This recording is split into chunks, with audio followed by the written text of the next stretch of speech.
Hey, hello, everybody, and happy holidays. Welcome to the new year. We're talking about a new year, too, on Matt and Cheryl's Gen Excellent playlist. I'm Matt. I'm Sheryl. And welcome to 1983. It's been a minute. It has. The holidays came and went. I got one music-related thing for Christmas that I wanted. We're going to talk about it during the 1983. We haven't talked about this yet, but I think I'd rather wait toward the end of 1983 before we get to the topic of MTV, only because what I want to do is focus on the artists that we think got the biggest boost from MTV for their careers. Also, I don't think we had MTV in our house till the tail end of 83 at the soonest. 83 is kind of the year where MTV really started to take hold and bring artists into popularity because of videos. So Yeah. as the year moves on, it becomes more important. Yeah.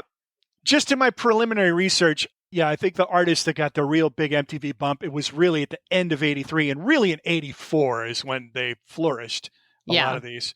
But that is a topic we're going to broach while we're in 1983, but a little further down the line. So I got a cool book about it's like an oral history. And you said you've read it already. Yeah, I have. It's good. Just glancing and paging and looking at a couple of items of interest, I already see it's going to be very beneficial to our research. Well, I love an oral history too, because then you have the people that are actually involved in it telling their first person accounts. And it's really the best way, I think, to gather information. I absolutely agree. As opposed to, say, like an autobiography or a shadow written autobiography. Yeah. You're not getting just one person's perspective because we know the memory is faulty. The ego gets in the way. Certain things are withheld. Certain things are embellished. Yeah. Rarely are you going to get the straight story from one person. And that's why the oral history is great, because you get all these different perspectives, and often they contradict one another. So that's always fun to read. But looking forward to digging into that. So the next time we convene, we're going to have to talk about 2024 music. So the best stuff for 2024. If we're going to do that, I think you and Mike better do that episode, because I have not listened to anything from 2024. You still haven't listened to anything for 2024? Nothing at all? I mean, I have listened to a few prog things. So you like that Big Big Train album? Didn't you like that? Yes, I do like that. That's a real tough one too, because the previous lead singer passed away a couple years ago, unexpectedly. And he was just amazing. I loved him so much. And he's got solo albums I really like. And we didn't really know what was going to happen with the band, but they brought on a new guy. And it's actually I think it's one of their best albums. I'm going to have to pull myself out of 1983 and come into the present. Just set aside a little time every day and pick something and dip your toe in it and see what happens. It's hard for me because I'm so embedded in this era that we're in or before that. And there's so much music every year from the years that we're doing for the podcast that I've never heard of. So I've just have been like immersing myself, and there's still so much to listen to that I just can't even find the time to go beyond whatever year we're on. So it's overwhelming. It is overwhelming. As much music as we've talked about already on this show, and all of the stuff we've reviewed before we do these episodes, it's just barely scratching the surface. And there's probably, what did we pick? 20 songs for 1982. There's probably at least another 20 we haven't heard yet that could probably easily be on that list. We just don't know it yet.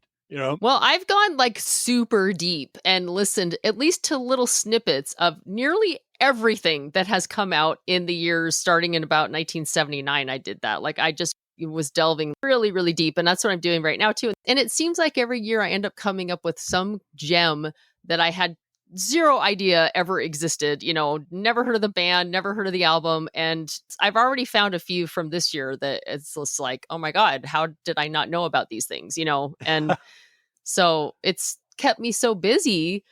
I just don't feel like I've had any time to listen to anything from 2024, but I will make time. I said a while back, and I think I said on one of our episodes, that Beyonce is probably a slam dunk for the album of the year for her so-called country album, which really isn't a country album. And it's great, but I just realized here in these waning weeks of 2024, I haven't listened to that in a long time. I mean, I've been checking out other things. Yeah, that came out early in the year. Yes, yeah. I kind of forgot about it almost. So that's in the running. I really love the Casey Musgraves album from this year. But I want to talk about something I listened to last night. I'd read a review. I'd read a couple of reviews, in fact. It's a legacy artist who's been around since the early 70s, one you know very well. Joan Armatrading recently put out a new album. And Oh, my interest was piqued just reading the reviews because apparently she cuts loose on guitar. And I've read a couple of references to shredding on the guitar, one comparing her to Jeff Beck. And I'm like, seriously? Joan Armatrading huh. can rip on the guitar like that?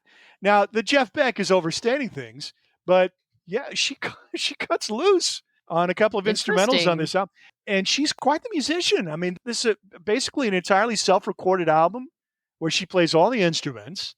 And I'm listening to the first two cuts on this album and thinking, these could be hits. They sound very contemporary, very modern. I mean, she's well into her 70s, I would think, right? I'm not sure how old she Yeah, I is. would think so. Yeah. Her first album came out in 72, if I'm not Mm-hmm. mistaken. So, yeah, it sounds like an older vocalist, but musically, they really chime with what's going on right now, I think. If she weren't in her 70s, she'd probably have people pushing to get these played on the radio and get on the charts as singles, which is amazing. You just don't hear that from a lot of artists of that vintage. All right, first, the pop charts going into 1983. First chart of 83 actually came out New Year's Day. Maneater was number one, repeating. Actually, the top five are the same as the previous week. Daryl Hall and John Oates, Maneater. By the way, again, everybody says Hall & Oates.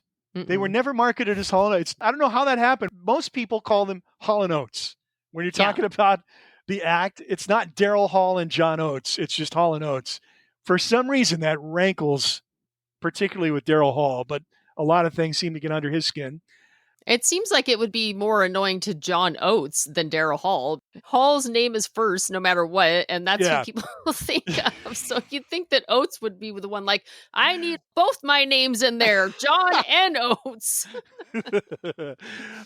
Mickey by Tony Basil. Basil? Is it Basil? I don't know. I always said Tony Basil, but it depends on where you are because the British, don't they say basil?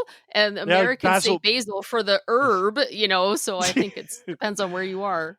A song I hated at the time, but I love now and nearly made the list.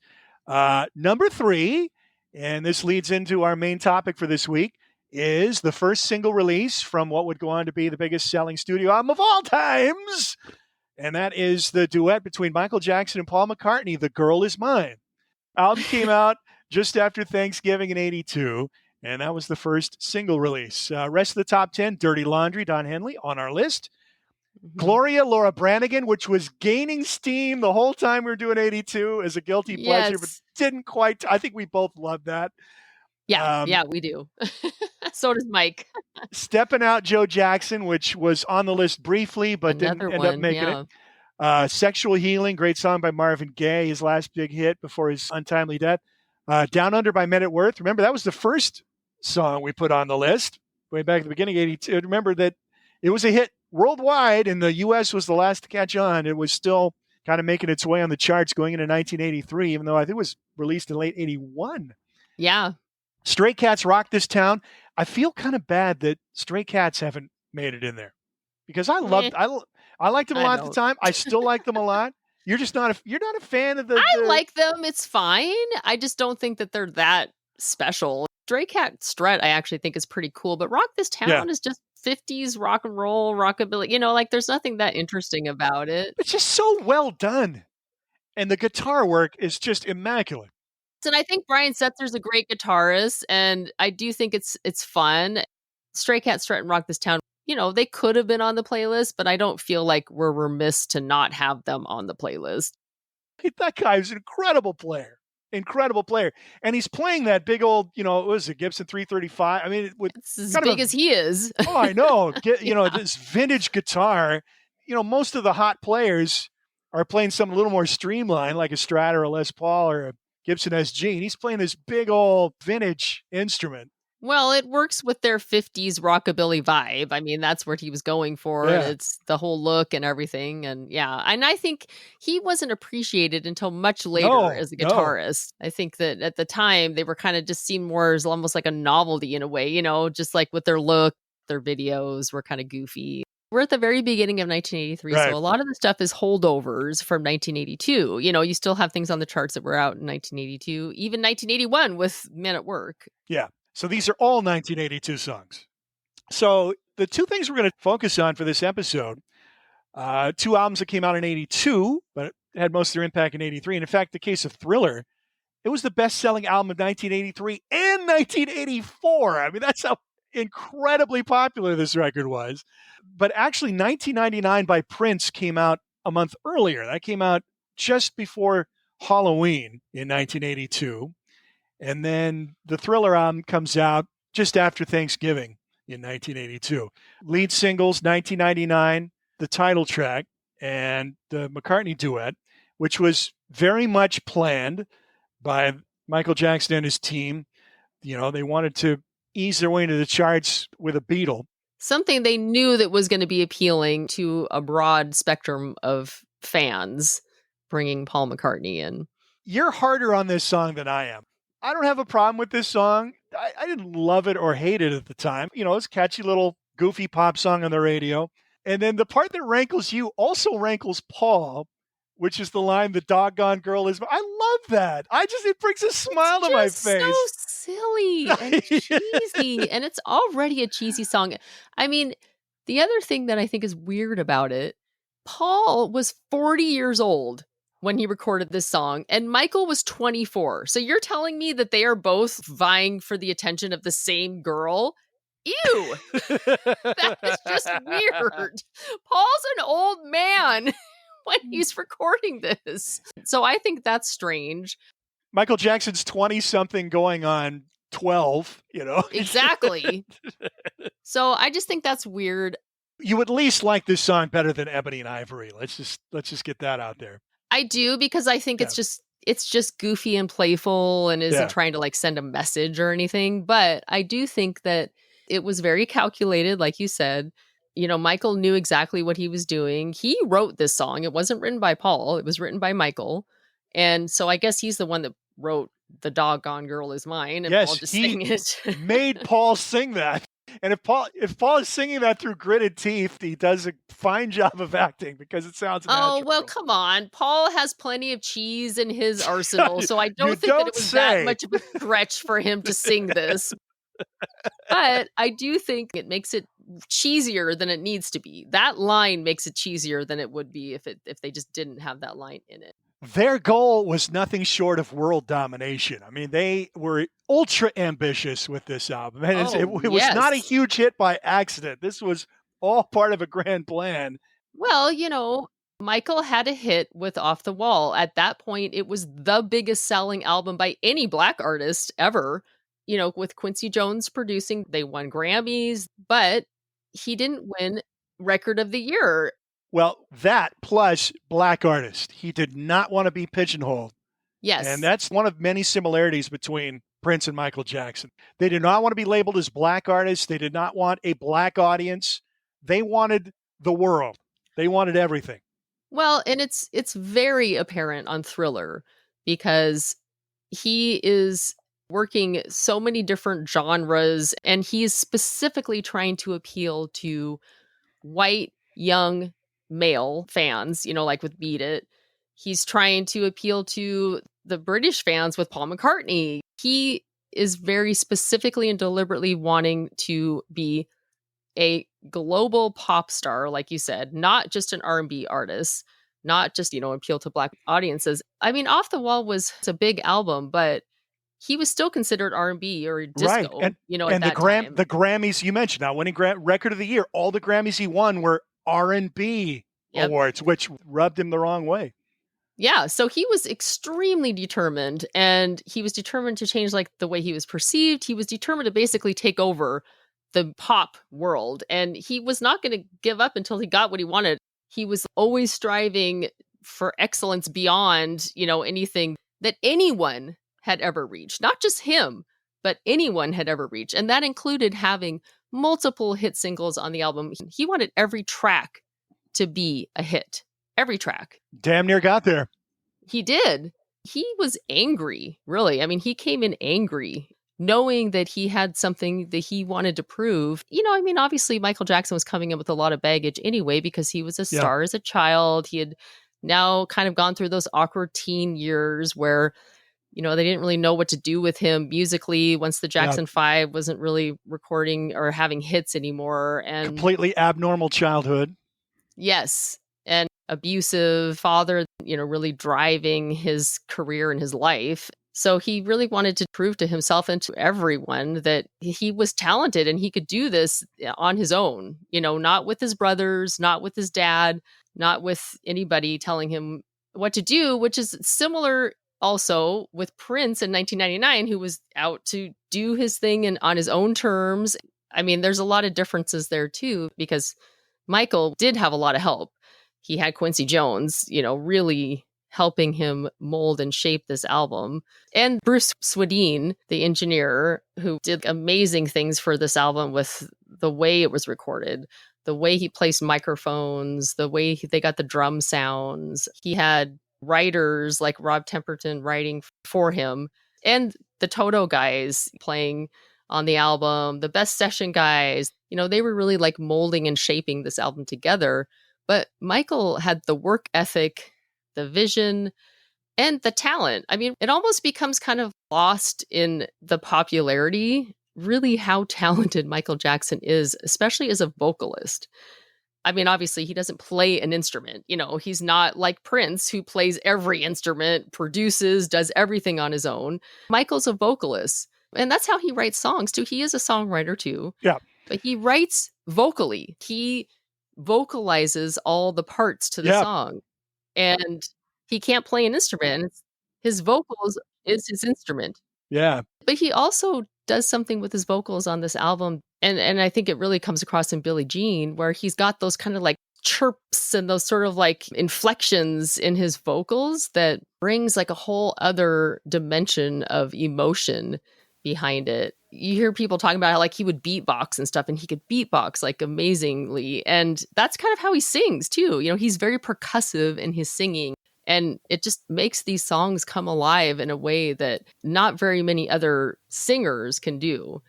So The Girl Is Mine is the first single release. The next single release would be The One, the blockbuster. And we're going to talk about that in a minute, but I want to go back to our other artist coming out with a major record simultaneously, or a month previous, as I mentioned, which is Prince. The 1999 album coming out at the end of October. Now, 1999, the title track was the first single release. Didn't burn up the charts. Did not make it to the top 40 on its initial release. But there's a misconception. We've talked about MTV starting to have its impact. And one of the big storylines with MTV in the early years was the paucity of black artists shown on the network. The strategy behind MTV and how it was perceived by the people who originally came up with the idea and put it on the air was that it was a rock and roll format. And they didn't plan on playing black artists because radio is pretty segregated at this time, especially rock radio is basically all white artists, unless your name's Jimi Hendrix. So Michael Jackson gets credit for kind of breaking that barrier as the first black artist to really get played on MTV. But that's not really how it went down, because MTV was playing Prince's videos before Thriller came out. Now, there was no video for That Girl Is Mine. Billie Jean was the first single that had an accompanying video. And it was a breakthrough piece of work. It was a very well-made video. And when a lot of the videos were pretty cheesy at this time.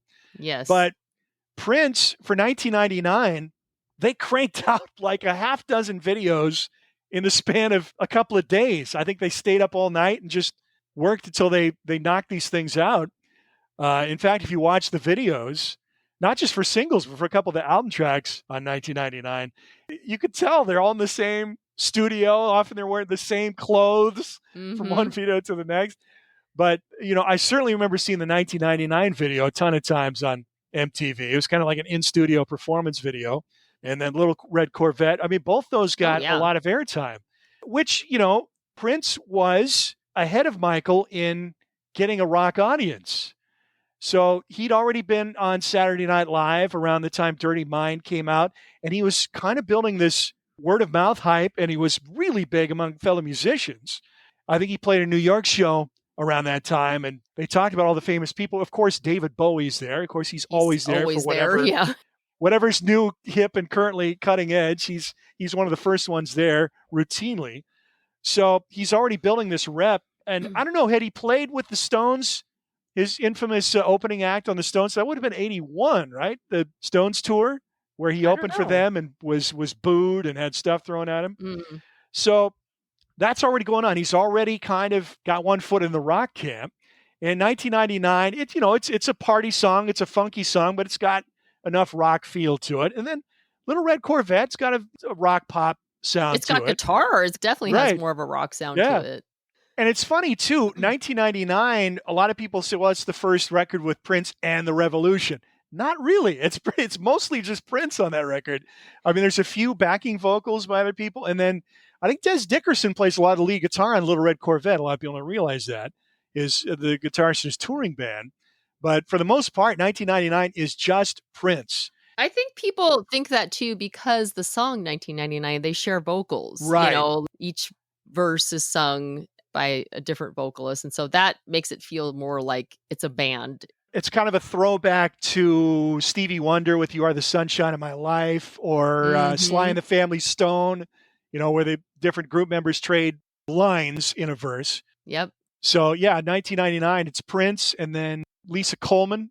I see that misattributed to Jill Jones. Pretty sure it's Lisa Coleman, the female vocalist on that, as far as the lead vocal. And then Des Dickerson, the guitarist that I just mentioned. Parties weren't meant to last. Yeah, it didn't last much longer for him. He was out of the band before the end of 1983.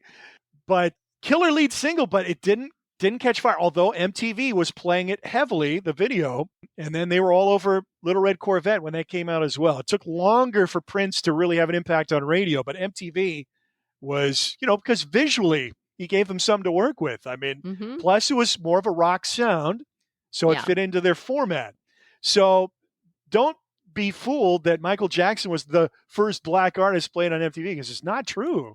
Well, I think the distinction is that Michael Jackson was the first black artist to be played in heavy rotation. After some strong arming by his record label. Yes, by Quincy Jones and the record label. The head of the label, Walter Yetnikoff.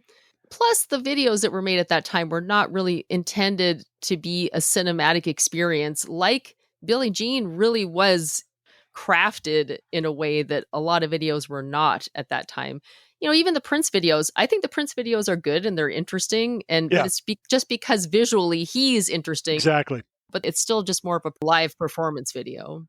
Plus, you've got the interracial band, you got the intergender band, you got the sexy women, Prince, kind of the androgynous, very visually interesting. Yes.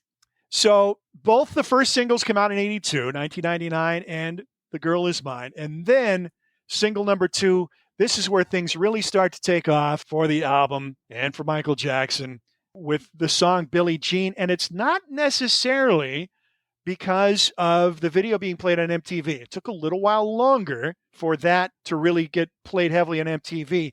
What really set things going was the Motown 25th special on television and Michael Jackson's performance on that.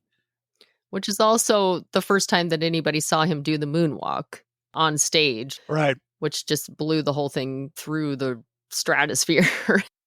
There's a fairly new documentary for the 40th anniversary of Thriller. In that documentary, they have a couple dancers who break down that performance and the iconic images and silhouette of him that came from that, with the hat, the hand, and the kick, and then flipping the hat to the side and thrusting of the hips and all these things that really became iconic images of Michael Jackson were all in that performance. Right. And the moonwalk, of course. It showcases him as a dancer. I mean, he was an incredible dancer. His dancing and what he did in the videos were really is something that just gave him a whole other dimension that other artists didn't have. He took that aspect of it very seriously. I mean, his dancing is in a long lineage. I mean, he studied Fred Astaire and Gene Kelly. I mean, he'd had choreographers before, because, the Jackson 5, as a live act, they would have had choreographed dance routines. I mean, they were doing the robot before anybody was doing that, in the hip hop world years before. I mean, he was always on the cutting edge as far as choreography and dance routines, and he knew the history and he studied it. He worked his tail off. The guy was incredibly ambitious, incredibly serious about his career, and he was incredibly competitive. I mean, he wanted the biggest album of all time, and he was going to work as hard as it took to get there. Yes. He was taking vocal lessons while recording Thriller. Every day he would do a vocal lesson too. And then he would go practice his dancing every day. He was so driven and dedicated. It definitely paid off. Billie Jean, there's so much tied into that song, I think, that really did give fans a different view of Michael Jackson. It's a very adult subject matter. You know, he's talking about a woman who's claiming that this baby is his and he knows it's not, which actually happened to him in real life. And I want to throw back to something you said earlier about angry Michael Jackson. I mean, it's coming out he's not known as much of a writer, but this is all him. Billie Jean, that's his lyrics. And the other big hits on that record, Beat It, Want to Be Starting Something, which is another kind of angry song about the press and rumors. So this is all feeding into his lyrics now. And his performance of these songs. You know, like you can really feel it and hear it in his vocals, that there's anger behind it. There's a lot of emotion behind it. Yeah. It's not the cute little child star anymore. He's an adult. Yeah. And then the video coming out and people actually seeing Michael as an adult, the dance movements, the style, just how he's dressed, how he's styled. It's really one of the first videos that was just like, and you know, I mean, it definitely had a budget that a lot of videos didn't have. It had a director, Steve Barron directed it, who also ended up doing Take On Me Later. He did a lot of big hit songs at the time. It was one of the first times, I think, where once it was played on MTV, where the video really was driving the popularity beyond just the song because of so much of the image behind Michael Jackson, everything that was tied up into that. This is one of those songs too, with the way it's recorded, like the drum track on the song. Heavy 4/4 beat. Yeah. And it's probably been sampled a million times. Yeah. It really does sound incredible. This whole album does, but this song is one where it really stands out. Duga Chancellor, Leon Chancellor's the drummer on that. Louis Johnson plays bass, as he did on most of the Off the Wall albums. He's the go-to bassist for Michael on these hit records from the Brothers Johnson. And you got heavy session cats here. The Greg Fillinganes, who's played on a billion records, one of the top session keyboardists in LA. Michael Boddicker, who did a lot of stuff with synths and electronic keyboards. And then you got that killer funky guitar solo. It's just so simple and tight. Yeah. David Williams, another guy, most people don't know that name, but another session guy who's played on tons of records. Well, and this is where having Quincy Jones behind this project, he's the one bringing all these musicians in. Right. Without that, this album would not be what it is. Well, and Michael Jackson would not be what he is without the collaboration with Quincy Jones on those two albums. As talented as he is, this is a far greater vision than just one man. You know, it's Quincy Jones with all his years of experience at many levels of the music industry as a performer, a jazz artist, an arranger, as a music executive, as an A&R guy. I mean, he was such a broad wealth of knowledge and experience and just a masterful studio craftsman, along with his sidekick, Bruce Swedien, the engineer. Yes. Which is where I think that you see the difference between Prince and Michael Jackson. Yes. You know, Prince is a self-contained unit. He's playing all the instruments. He's writing all the songs. He has the vision. It's all Prince. Michael Jackson has a team working with him to really help his vision to come to fruition. Which means two things to me when it comes to these records. One, you go back to the era, the time. Prince's album feels a lot more modern, a lot more cutting edge because of the technology that he's using. It's pioneering technology. The Lin LM1 drum program, mainly, which is all over this record. You know, we've already talked about Thriller some when we were doing our Toto episode. The thing that stands out for me in Quincy Jones' production style is his pairing of acoustic and digital. You know, using a Moog synth bass along with an electric bass, using electronic drums along with acoustic drums, synth string patches along with real strings. Yeah. I mean, that's really the hallmark of his production during this era, I think, what makes him stand out. Prince's album, it's leaning way heavier on the digital stuff. which for the time made it seem more modern, more contemporary. But 40 years down the line, I don't think it's aged nearly as well as Thriller. It sounds way more dated to me. Yeah, I agree. And I mean, really, there's only a couple songs on this album that even have guitar at all. Yeah. And also, I think the synth parts, yes, cutting edge at the time, but, you know, as synthesizers are starting to evolve and become more utilized, the synth stuff actually even sounds kind of pedestrian, you know? Yeah, I've talked about that a bit too. I mean, it's not the Yamaha CS80, the super warm analog synths that you heard at, the end of 79, beginning of 80. This is more hearkening toward further down the line, the colder digital FM synths like, the Yamaha DX7 would be the main culprit in the mid 80s. And again, those sounds just have not aged as well as the earlier synth sounds. I will say, though, one thing Prince does as well as Michael Jackson is that he also utilizes his vocals as an instrument, like a true instrument. Yes. And he does the same kind of thing where he emotes in a way and brings such life to the vocals, and they're just so funky. So I think both of them are amazing in that sense. Using the voice rhythmically, both are expert at that. Both very gifted vocalists, very talented vocalists. Michael, more in a purist sense. Prince, what set Prince apart, I mean, vocally, he's outstanding. I wouldn't put him up there with the greatest vocalists, but he's certainly very talented vocally. But his squeals and squalls and screams, I mean, what he was able to do with that voice, very few can go there. And it's drawing a little more from the church, a little more from gospel. It's another thing they had in common, too. They both came from religious family backgrounds. Yeah. Prince eventually became a Jehovah's Witness. He wasn't raised in that faith. Michael was. His family was Jehovah. I think Prince, his mother was Baptist, his father was Seventh-day Adventist. So both very religious churches. So that was definitely a part of the upbringing of both of them. Both Midwesterners. I was thinking about this too. Is there a more famous Minnesotan than Prince? No, maybe not. I don't think so. Maybe not. Michael Jackson, certainly the most famous person from Gary, Indiana, but I don't know that there's a more famous Minnesotan than Prince. Going back to religion too, they both continued to be extremely religious. When you hear them interviewed, they both consider they have gifts from God. They're channeling their gift from God. Yeah, absolutely. And they were competitive. They were competitive with one another. I mean, you don't really think of them as being on the same. I mean, Michael, pretty much a singer, kind of a writer, but not a prolific writer. He doesn't play an instrument. Prince, maybe the greatest, in baseball, we talk about five tools.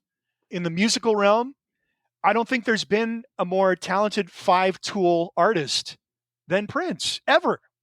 When you consider writing, vocals, proficiency on a musical instrument or instruments, Prince mastered many musical instruments to a virtuosic level on some. I don't think anybody would argue that he is as talented a guitar player as anyone who emerged during this era or ever, for that matter. So vocals, composition, musical ability, studio mastery, production and engineering techniques, and then as a performer and as a dancer on stage, it's all there. And I don't think anybody can match that. Anybody. Some can come close. I mean, Stevie Wonder, but again, the dancing, not there with Stevie. And although he has mastered some instruments, he's never mastered the guitar. He's come up with all these electronic alternatives to guitar. It's been an obsession. Like the last decades of his life, I think that's been an obsession for Stevie Wonder is how can I create these virtuosic guitar sounds without mastering the guitar? Todd Rundgren would be another one, but again, not a dancer. Or Paul McCartney, not a dancer. Yeah. But I mean, I don't know who would compare to Prince when you put all five of those together. He's in a class by himself. Yeah. So both of these albums I didn't own. I've never owned, actually. I've never even owned Thriller. I didn't get them till later. I have never owned either album. I've obviously know every song on Thriller, nearly every song. 9 tracks, 7 singles, all top 10. Okay, so clearly I've heard the 7 singles. Yes. And 1999, I knew the singles. I had heard Delirious. I'd heard Let's Pretend We're Married. Yeah. Automatic is familiar to me. That's another album where they just sequenced all the singles right up front. 1999, Little Red Corvette, Yep. Delirious. Boom, boom, boom. Yep. But I've listened to both of these albums a lot in the last couple weeks. I think there's still something thrilling about Thriller. When you hear the first drum beats of Billie Jean, that ominous beginning of Beat It, the first notes of the da-da of Thriller, Yeah. those songs especially, all three of those songs still give me goosebumps. There's just something about them that's so powerful. It's not even from like in the moment to me, because I wasn't even a fan of this album really when it came out. So now in this day, I'm having that reaction to those songs. You know, I've heard them a million times, of course, but not ever really like taken the time to just listen closely to them. And the rest of the album, I think nearly every song on Thriller is worthy of being a hit, like most of them were. 1999, initially, I was like, I just can't get into this. I cannot get into this album. But one of the things, I mean, we talked about English Settlement, the XTC album English Settlement, as being not edited well and all the songs are way too long. You said that. I didn't say that. I said that. Okay. And Mike said it too. And it was his album pick of the year. Yeah. 1999 is like the epitome of that concept. Every song on this album is twice as long as it should be. They wear out their welcome. Especially because so many of them are just repetitive. It's just the same thing over and over again. There's only 11 tracks on the album. It's a double album. There's only 11 tracks. Yeah. So what I've been doing is I've basically been ending every song between 3.5 and 4 minutes and just moving on to the next song. And it's perfect. It's a great album. And it would be exactly a single album if he did that. It would have been 41 minutes long, just enough to fit on one LP. I'd leave it shy of perfect. I still like the album. It's still a keeper in my collection. Okay, well, I shouldn't say perfect, but it definitely makes the album so much better if you cut off half of every song. I agree. And it was like, I don't know, it was like a flex on his part, I think. Having total control over his art was very important to him. He wanted everybody to know who the boss was. And if you worked for Prince, there was no doubt, because he was very demanding, very meticulous, and had an incredible ear and eye. I just think he wanted to push his limits and see what he could get away with here. I think he's pushing the listeners' limits. Because he hasn't established himself as a big star yet. I mean, he's building this underground steam with his previous two records, Dirty Mind in particular, and then Controversy. Doesn't really build too much on. Dirty Mind is really kind of his breakthrough to the underground audience and the rock audience. I just listened to Dirty Mind for the first time too, and I'm kind of shocked by that album because it has like this 50s like rock and roll feel to it that I wasn't expecting. And it's totally not at all like I thought it was going to sound. I first became aware of Prince with his top 40 hit, I Want to Be Your Lover, which came out in 79, 80, his second record, the self-titled one. And then Dirty Mind and Controversy came out. I wouldn't heard any of the music on those until 1999. I think I would have been aware because, you know, you're starting to hear about, oh my gosh, have you heard this song about, you know, his lyrics were pushing boundaries, very sexualized, very racy. Anytime you think he's talking about sex, he is. Or anytime he's talking about something you don't really know what he's talking about, he's talking about sex. It cracks me up. You know, reading like different reviews and accounts of this album, I chuckle when people say Little Red Corvette is about a car. It's not about a car. It's not about a car. No question about it. But that's the thing. I think Yeah. every song, if you're not sure or you think it's about something else, it's not. It's about sex. It's not just the sounds that haven't aged well, you know, the Linn drum machines and the synths. A lot of the lyrics haven't either. Which is also why cutting the songs off halfway through helps, because most of the stuff that's really questionable happens in the second half of these songs where he's like talking or just kind of, you know. Does anybody stop and wonder how a song like Little Red Corvette in 1983 was such a huge hit, and listen to the lyrics? She got a pocket full of horses, Trojans, some of them used. how gross that is? I think that one flew under the radar. It must A have. lot of so many of the other songs are just so blatantly graphic that, and Yeah. that's what I'm saying. But that a lot of that comes in the second half of the song, and that's where I think he's pushing the limits, not just with music but with lyrics. What's happening in Lady Cab Driver? Is he beating her? I don't mean, know. That's why I turned that it's like, song off after 3 minutes, and it's yes. great. And I'm like, that's a pretty cool song. Again, it's not the whole record. I mean, there's a lot of brilliant stuff on there. Some of the rhythmic things he's doing with that Lin were absolutely extraordinary because he took this piece of equipment that is meant to be programmed, and somehow he and his engineers got to the point where they could use it as a drum pad, contact it and play patterns that way, which it wasn't designed to do. I mean, those Simmons drums, those hadn't really come out yet, so he's really experimenting here. I've read that this was his most experimental album yet, and yet this was his big breakthrough to the pop audience, which is pretty extraordinary.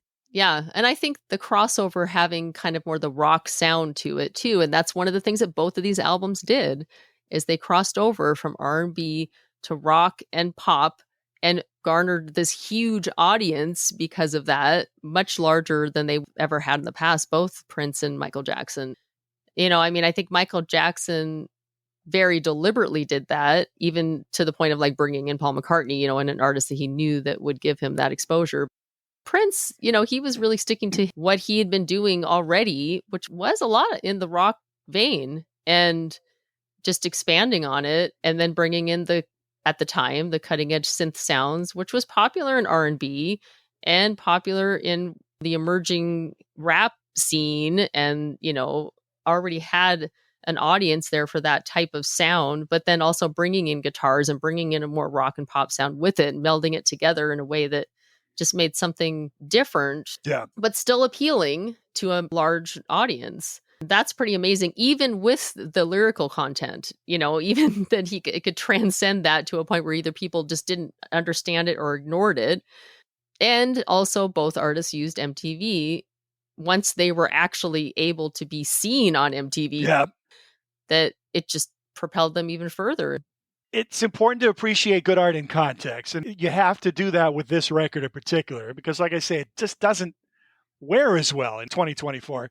But at the time, it's strikingly original sound, original image.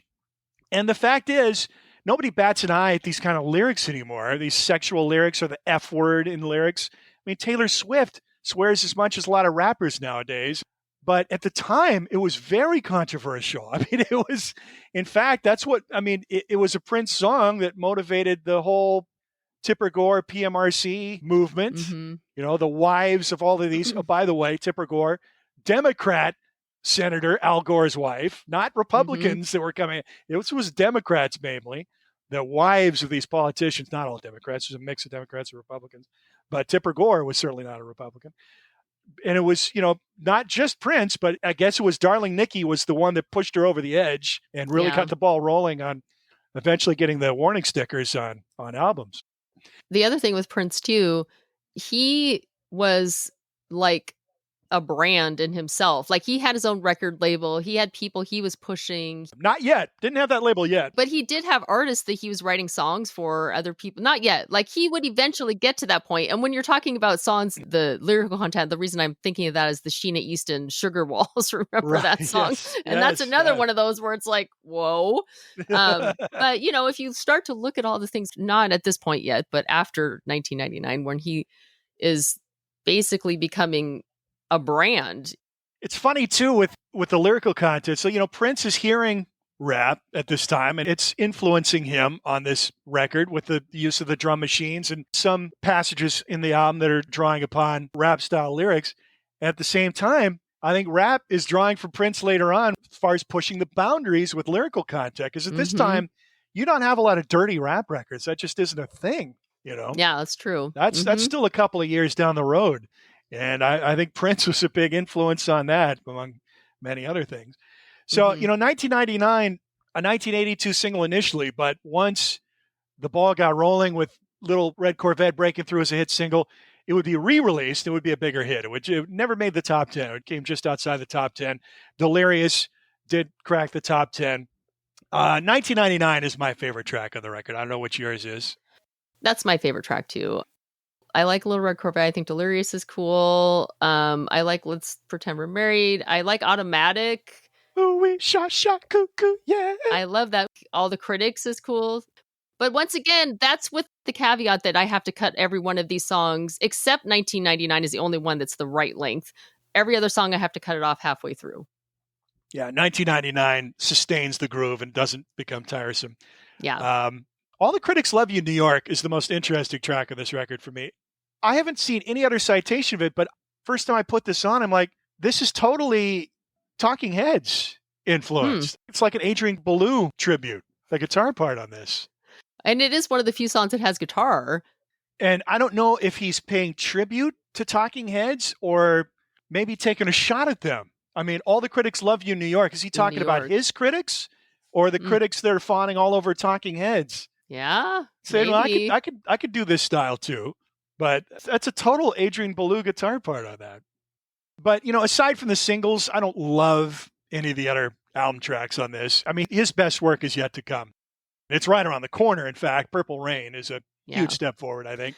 This album grew on me the more I listened to it because I was cutting off every song too. But it really did. Like I grew to appreciate it a lot more than when I initially started listening to it. So we agree 1999, our favorite track, and it's going to go on the playlist, but it'll be our fun little way to tie a bow on the whole exercise when we get to the end of 1999. Of course, what a great way to end the party, right? Totally. And then I think we're in agreement on Thriller too. Billie Jean, best track. Billie Jean, best track. Yeah. I still love Thriller, but I really think that Thriller has to be listened to with the video. The video is so great. I mean, it holds up all these years later as a work of art. It really is so cool. I mean, people do the Thriller dance every Halloween, He's a really good actor. He is. Again, he took it seriously. The song itself does kind of break up the album in a weird sort of way because of the spoken word section with Vincent Price. The beginning kind of sounds like not the rest of the album. So it's sort of weird in context with the album. I still think it's a great song no matter what, but with the visual, I just think that is the ultimate way to appreciate this song with the video. Yeah. All 7 singles are great. And like you, I would put The Girl Is Mine last, but I think I like it more than you do. I enjoy it more than you do. I think Human Nature, to me, I do think it's a beautiful song.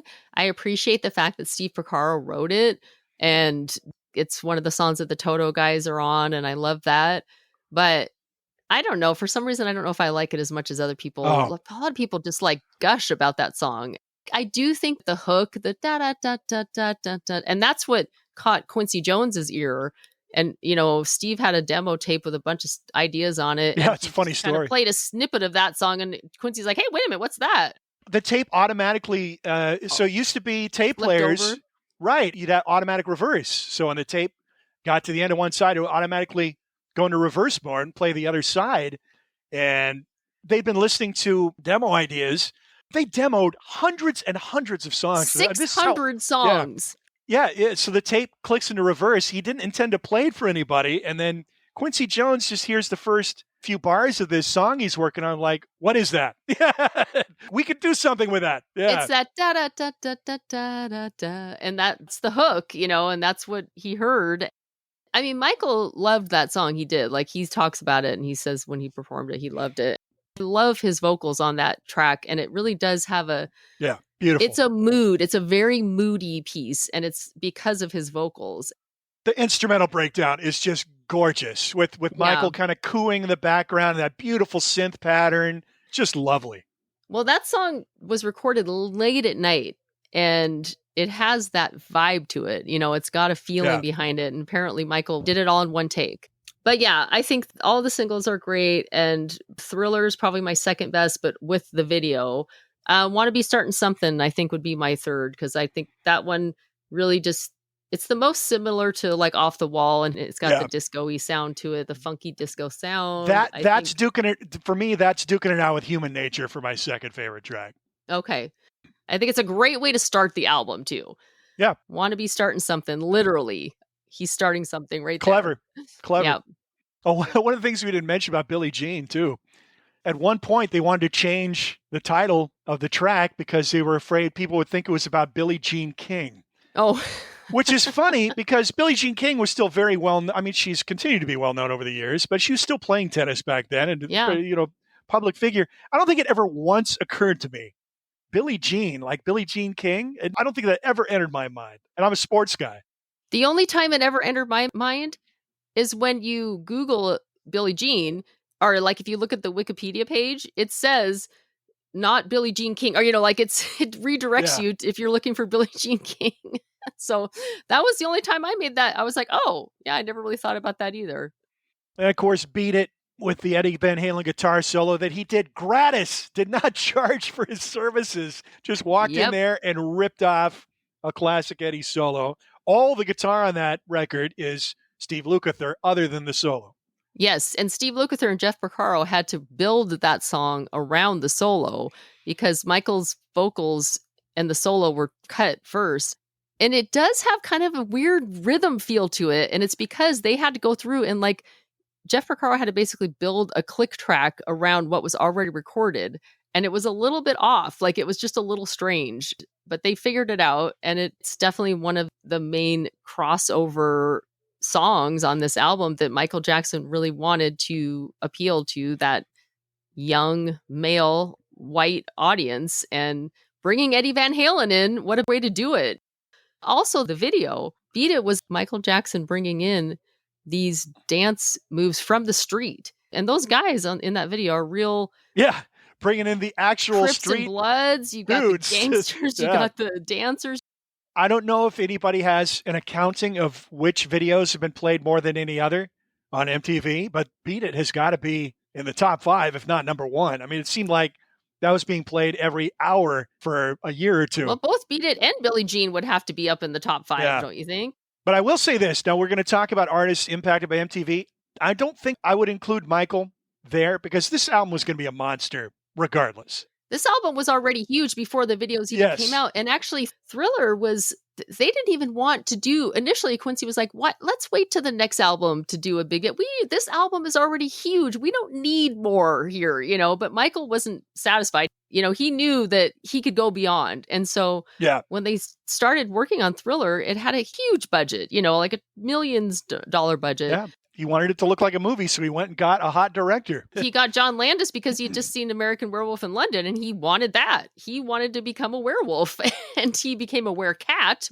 So he got John Landis. He got the best makeup artist. But for the budget, they went to MTV and said that they would let them record a making of Thriller if they would foot the bill for the video. So they did, which of course making of became this huge, it sold like 6 million copies.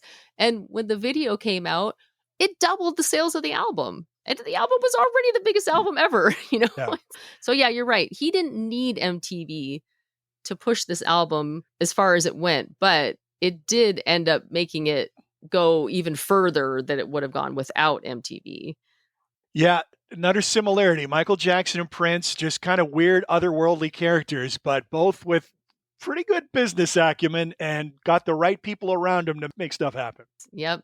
Well, and do you remember, I definitely remember how big of a deal it was, the premiere of the Thriller video. Yes, I mean, sure. They were promoting that like crazy. It is pretty interesting to watch it now because it is a cinematic experience, and it's pretty mind-boggling that was so early in the years of MTV that happened, because it's still one of the best videos ever made. Obviously, they had the budget, they had the people working behind it, but it still holds up, incredibly well. And you think Prince didn't see that and go, okay, we need to take it up a step further. We're going to do a whole movie for the next album. Yes. So Sheryl and I are in lockstep this time around. Our review of 1999 and Thriller, 2 albums came out late 1982, but had huge impacts on the charts in 1983 and beyond. And our favorite tracks going on the playlist, 1999, the self-titled first single release and then re-release in 1983 from the 1999 album. And Billie Jean, the second single released and came out January 3rd, 1983. And was one of 7 top 10 hits on that record, which went on to win 8 Grammy Awards and become the highest selling studio album of all times. Mm-hmm. So that gets us underway with 1983. My goodness, I'm not sure where we're going next with this little exercise, Sheryl. Yeah, I don't know. I don't feel like we've totally solidified our list yet, so I need to look at it again. Well, I know you haven't. No, it's No, I haven't. Maybe you have. So we need to do some of your songs first. the lists are fluid. And you know what? I keep saying this. I've said it repeatedly. We can always go back and change and make edits. And if we hear a song we really like from a year we've already covered, we can go back and swap it in for something else. Neither of us has done that just yet, but we certainly will. And I think once we get to the peak, the middle point of our sojourn from 1972 to 99, after 1985, Sheryl and I will each take one song that the other has put on the list and swap it out for one we'd rather have on there from that Okay. year. Well, just like I don't like to live in the present, I also don't like to live in the past. So I haven't been going back and listening to anything beyond the year that I'm on right now. So I'll have to think about that. Well, other great songs that came out in the month of January that we will likely talk about next time we get together. Def Leppard's breakthrough album Pyromania comes out, Yeah. and the single release Photograph, I think, is their greatest work. Echo and the Mm-hmm. Bunnymen's third record, Porcupine, and The Cutter, a single release in mid-January.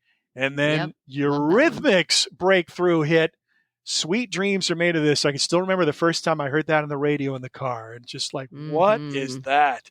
Wow, like this. Yes. So you got that to look forward to and much, much more from the year 1983. But until the next time we get together, I'm Matt. I'm Sheryl. And this is Matt and Cheryl's Gen Excellent Playlist. Thanks for tuning in, everybody. Take care.